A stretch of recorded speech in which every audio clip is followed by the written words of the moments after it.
Welcome to the first edition of 2024 of Business Chronicles by Rogers Capital Tax. I am Pallavi Agnihotri. I am Sebastien, and today we have the pleasure to welcome Shameemah Abdool Raman, the head of the Finance and Tax Academy.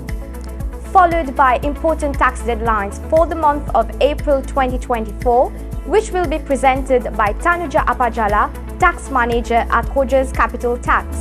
And we'll end today's episode with a discussion of a recent AOC judgment with Ryan Allas, the managing director of Rogers Capital Tax. Let's now delve into the first part of our episode. Welcome, Shameemah. It's a pleasure to have you for our first edition of 2024. Thank you for having me.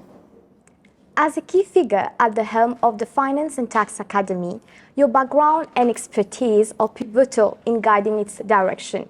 Could you provide a brief overview of your professional journey in finance and taxation and explain how these experiences have prepared you for its leadership role?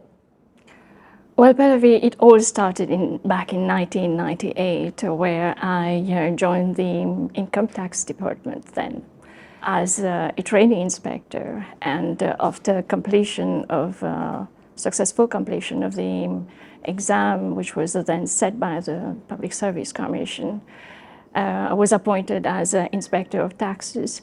And then after that, I got advanced training and promoted to senior inspector. And I need to highlight as well that it was at the Income Tax Department that I got the opportunities to go for advanced learning in international taxation. That was then launched and promoted by the then Financial Services Promotion Authority, which is now the Financial Services Commission. And I spent 10 years at the Income Tax Department. After that, I moved to the PricewaterhouseCoopers in the private sector. And really, it was a fabulous journey over there. 10 years spent there. It was really focused on self-development. And I got really great opportunities to work on challenging projects for challenging clients, I need to say. And it was there that I started the tax trainings. And I was to lead also the tax publications. After that, I moved to 10 years. I moved to Rogers Capital, and I'm here on my 6th year. And this is what has framed me into who I am today. And the journey has been only really about learning, about knowledge sharing, about writing articles, driving projects, and it's all made me of who I am today and ready up to lead, to head the Tax Academy. That's a great journey in taxation, Shameemah. It was indeed. So, as the head of Finance and Tax Academy, fostering strategic partnerships and collaboration are crucial for maintaining its impact. Could you elaborate on any such initiatives? Yeah, indeed. To run an academy, we need to foster collaboration, to look for support as well. We are looking for support locally for collaboration with public institutions, both locally and internationally. I won't dwell on that because discussion is ongoing, but I can say that we are having nice support from renowned tax experts to support us in our sessions, in our training sessions here. That being said, Shameemah, in your opinion, what are the most pressing challenges professionals face in the field of finance and taxation, and how does the Academy address them? Well, the main challenges that we've all observed these years, it has been a while now, it has been really about brain drain. In fact, the purpose of the Academy, which is like really a tax school, we're here to form those professionals who are looking to have a career in tax, and we are here to supply the market. So if ever there is any demand, anyone looking for the appropriate candidates, we're here to supply it. And can you provide an overview of the curriculum and training programs offered by the Academy? We have a playad of tax trainings, and we are starting from basics to advanced programs.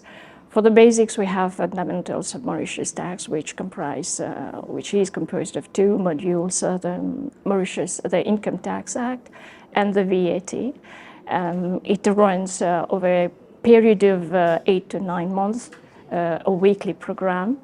Then it will be concluded by an assessment, and further to that, we have advanced learning in international taxation, and that is being supported by renowned international tax trainers. More precisely, it is the Grams Tax Guild. And there will be also master classes, and these will be announced. Okay, thank you. I must say the programs on offer are quite interesting. They are interesting. Nowadays, Shameemah, the focus is really on comprehensive learning experience that is outside the traditional classroom settings. Could you outline some ways the Academy tends to provide support to its students outside of the conventional traditional classrooms? Yeah, in fact, the very intention of the Academy itself is that at the end of the programs, our candidates should be able to confidently come up with their tax computations, be able to draft confidently their tax advice and handle their tax investigations, like having a fruitful and comprehensive tax talk with clients. That said, yeah, we are going to give the appropriate support to candidates, like returning them back to their tax working station, to their current employment, more confidently, I would say. And if they are not in employment, then definitely we can assist in finding them the right employment. Thank you for your presence, Shameemah. We wish you great success for the Finance and Tax Academy. Thank you. It was nice to be with you. Thank you. Thank you. If you require any further information with regards to the Finance and Tax Academy, please do not hesitate to contact Shameemah or Jennifer. You can find the details below. We will now delve into the second part of our episode, where Tanuja will be presenting the important tax deadlines for the month of April 2024. Hello Business Chronicle viewers. I'm pleased to bring you essential updates on the upcoming tax deadlines to help you stay organized and prepared with regards to your tax compliance. Mark your calendars for Monday, 1st April 2024. Since 31st March 2024 falls on a Sunday, the statutory deadline is forwarded to Monday, 1st April. This concerns the submission of corporate tax returns and payment of taxes by companies with the accounting year end September 2023. It also concerns the submission of APS returns for the quarter ended 31st December 2023. Don't forget to file your VAT returns for the month of February and remit any taxes thereof on the 1st April. Any TDS withheld on specified payments should be remitted in your monthly TDS return in the month of March, thus filing due on 1st April 2024. The payment of arrears under the tax is also due on 1st April 2024. You should also earmark your calendar for Tuesday, 30th April 2024. This is the statutory deadline for the submission of corporate returns and payment of taxes by companies with the accounting year end October 2023. The submission of VAT returns for the month of March 2024 and any payment thereof is also due on such date. Monthly TDS returns for the month of March 2024 is also due on 30th April 2024.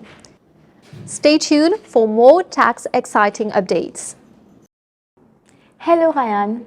And welcome to the first episode of 2024 of Business Chronicle. It's a pleasure as always.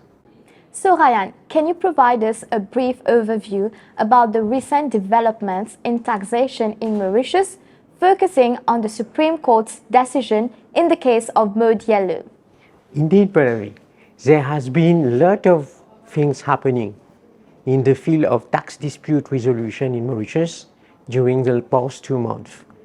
In the case of Mode Yellow, it is important to note that the case was in front of the Assessment Review Committee. Mode Yellow, the taxpayer, made a motion to amend its ground of representation before the Assessment Review Committee. The Assessment Review Committee refused the amendment. the taxpayer appeal against the decision of the ARC to refuse the amendment of the ground of representation.